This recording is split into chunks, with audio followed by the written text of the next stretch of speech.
એકત્ર ફાઉન્ડેશન પ્રસ્તુત કરે છે ગ્રંથ સાર, વિશ્વની શ્રેષ્ઠ નવલકથાઓનો સાર, હવે આપની ભાષામાં. નમસ્કાર. આજે આપણે વાત કરીશું હોમરના ઇલિયડ વિશે. પશ્ચિમી સાહિત્યનો જેને પાયો કહેવાય છે એ આ મહાકાવ્ય. હા, અને એ ટ્રોજન યુદ્ધના લગભગ છેલ્લા 50 દિવસની જ વાત છે, પણ કેટલી ઊંડી. બરાબર. ખાસ કરીને એ મહાન યોદ્ધા એકિલીસ, એના ક્રોધ અને એના પરિણામો પર ધ્યાન કેન્દ્રિત કરે છે. આપણે આજે એ સમજવાની કોશિશ કરીશું કે હજારો વર્ષ પછી પણ આ કેમ આટલું મહત્વનું છે. તો કાવ્યનો જે મુખ્ય સંઘર્ષ છે એ શેના વિશે છે? શરૂઆત ક્યાંથી થાય છે? શરૂઆત થાય છે એક અપમાનથી. ગ્રીક સેનાના વડા એગામેમ્નોન એ એકિલીસનું અપમાન કરે છે. અપમાન? કેવું અપમાન? એમ કે એકિલીસને યુદ્ધમાં મળેલી એક ભેટ હતી, બ્રિસીઝ નામની એક સ્ત્રી. એ એગામેમ્નોન એની પાસેથી લઈ લે છે. અને આ ખાલી ભેટ નહોતી? એટલે એના સન્માન પર ઘા થયો. બિલકુલ.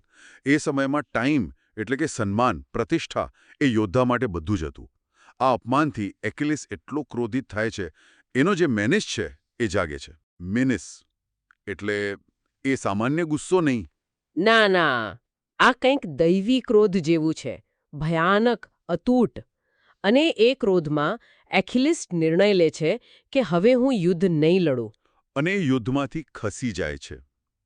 એની અસર શું પડી પછી ગ્રીક સેના પર? અસર તો બહુ ખરાબ પડી. એકિલીસ વગર ગ્રીક સેના નબળી પડી ગઈ. ટ્રોજન સેના, જેનો નેતા હેક્ટર હતો. હા, ટ્રોયનો રાજકુમાર, ખૂબ બહાદુર. બરાબર.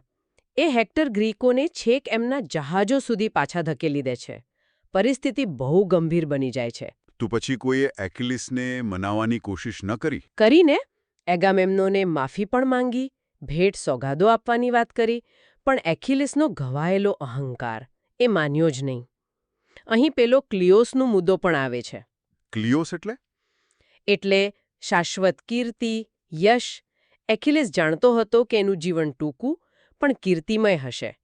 પણ અપમાન એટલું મોટું હતું કે એ સમયે એણે યુદ્ધ કરતા પોતાના સન્માનને વધુ મહત્વ આપ્યો. અને પરિસ્થિતિ એટલી વણસી કે? હા, એટલી વણસી કે એકિલીસનો જે સૌથી પ્રિય મિત્ર હતો પેટ્રોક્લસ, એણે જોયું કે ગ્રીકો હારી રહ્યા છે, એટલે એણે એકિલીસનું બખ્તર પહેર્યું અને યુદ્ધમાં કૂદી પડ્યો. ઓહ, એકિલીસના બખ્તરમાં? હા, પણ એ હેક્ટરના હાથે માર્યો ગયો. એટલે મિત્રનું મૃત્યુ. આનાથી તો એકિલીસ પર બહુ મોટી અસર થઈ હશે. એનાથી એકિલીસનો શોક એ ભયાનક ક્રોધમાં ફેરવાઈ ગયો. હવે એનો મેનિસ અપમાન માટે નહોતો, પણ મિત્રના મૃત્યુના બદલા માટે હતો. અને પાછો યુદ્ધમાં ફર્યો. અને પછી બદલો લીધો? હા, એ યુદ્ધમાં પાછો ફરે છે અને જાણે પ્રલય મચાવે છે. કેટલાય ટ્રોજન યોદ્ધાઓને મારે છે અને અંતે હેક્ટરને દ્વંદ્વ યુદ્ધ માટે લલકારે છે. એકિલીસ અને હેક્ટર વચ્ચે દ્વંદ્વ યુદ્ધ. હા, અને એમાં એકિલીસ હેક્ટરના હરાવીને મારી નાખે છે, પણ એનો ક્રોધ ત્યાં અટકતો નથી. એટલે? એ હેક્ટરના શબને પોતાના રથ પાછળ બાંધીને ટ્રોયના મેદાનમાં ફેરવે છે, એનું અપમાન કરે છે. આ કાવ્ય યુદ્ધની ક્રૂરતા બતાવવામાં જરાય પાછી-પાની નથી કરતું. બાપરે, આટલી બધી હિંસા અને ક્રોધ? પણ કાવ્યનો અંત તો ટ્રોયના પતનથી નથી થતો, ખરું ને? ના, એ જ તો આ કાવ્યની ખાસિયત છે. અંત બહુ જ ભાવુક અને માનવીય છે. ટ્રોયનો વૃદ્ધ રાજા પ્રાયમ, હેક્ટરનો પિતા. હા, પ્રાયમ. એ હિંમત કરીને રાતના અંધારામાં દુશ્મનની છાવણીમાં એકિલીસ પાસે જાય છે. એકલા? હા, લગભગ એકલા. અને એકિલીસ પાસે પોતાના દીકરાનું શબ માંગે છે. એ એકિલીસને એના પોતાના વૃદ્ધ પિતાની યાદ અપાવે છે. ઓહો, આ મુલાકાત તો બહુ કરુણ હશે. ખૂબ જ. એક ક્ષણે પેલો ભયાનક યોદ્ધો એકિલીસ એ પીગળી જાય છે.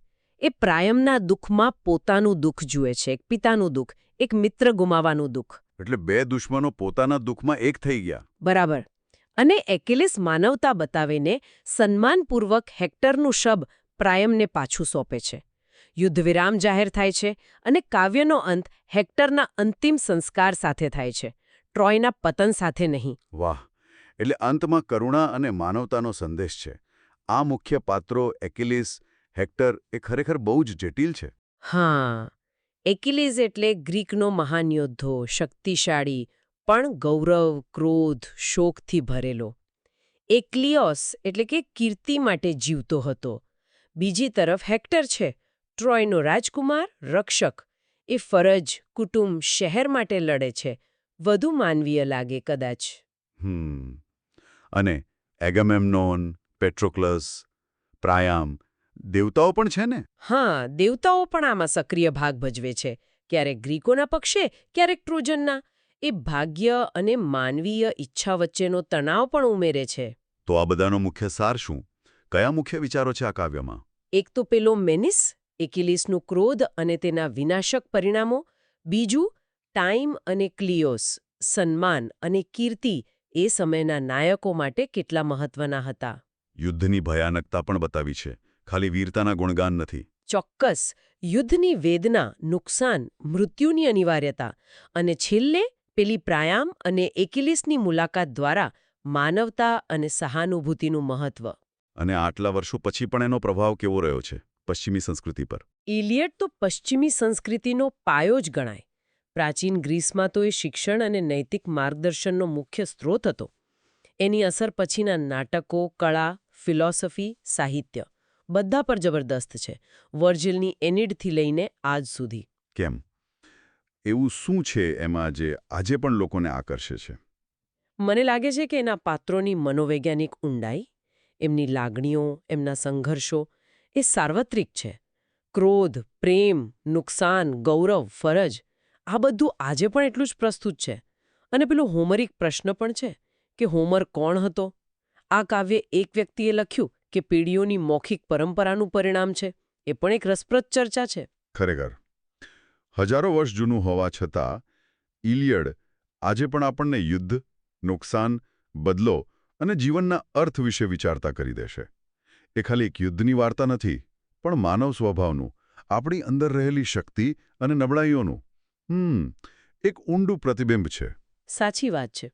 કદાચ એ આપણને એ પણ શીખવે છે કે મોટામાં મોટી વીરતા કદાચ શસ્ત્રો ઉઠાવવામાં નહીં, પણ સહાનુભૂતિ બતાવવામાં છે. બહુ સરસ વાત કરી. આ સંવાદ અહીં પૂરો થાય છે. ફરી મળશું વિશ્વ સાહિત્યની બીજી અજોડ કૃતિ સાથે.